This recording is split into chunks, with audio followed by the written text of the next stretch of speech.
खूप जास्त रिसर्च आणि मेहनत करून तुम्ही कॉलेजची लिस्ट बनवलेली आहे आणि आता आपल्याला ऑप्शन फॉर्म फिल करायचा आहे. बट जेव्हा पण आपण ऑप्शन फॉर्मची लिस्ट बघत आहे तर आपल्याला सिक्वेन्सला रिअरेंज करण्याची इच्छा होते. तुम्हाला एक ब्लाइंड टेस्ट सांगतो जी मी माझ्या ऍडमिशनच्या वेळेस यूज केली होती. तर जो पण तुम्ही फॉर्म बनवलाय त्याला हार्ड कॉपीमध्ये तुमच्या समोर ठेवा, जस्ट आईजला क्लोज करा आणि आपल्या बोटाला स्क्रोल करा असं आणि स्टॉप करा त्याला एखाद्या ठिकाणी. स्टॉप केल्यानंतर बघा तुम्हाला कोणतं कॉलेज लागलं. फॉर एक्झाम्पल तुम्हाला लागलं गव्हर्नमेंट इंजिनिअरिंग कॉलेज संभाजीनगर आणि त्याची इलेक्ट्रॉनिक्स ब्रँच मिळाली.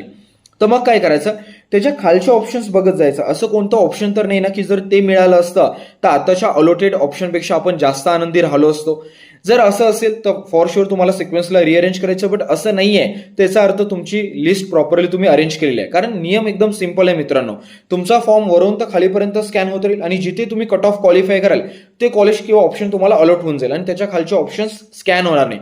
म्हणून बेस्ट कॉलेज बेस्ट ब्रँच असा सिक्वेन्स असला पाहिजे. कोणतं पण इररिलेव्हंट किंवा लेस डिझायर्ड कॉलेज वर नसलं पाहिजे.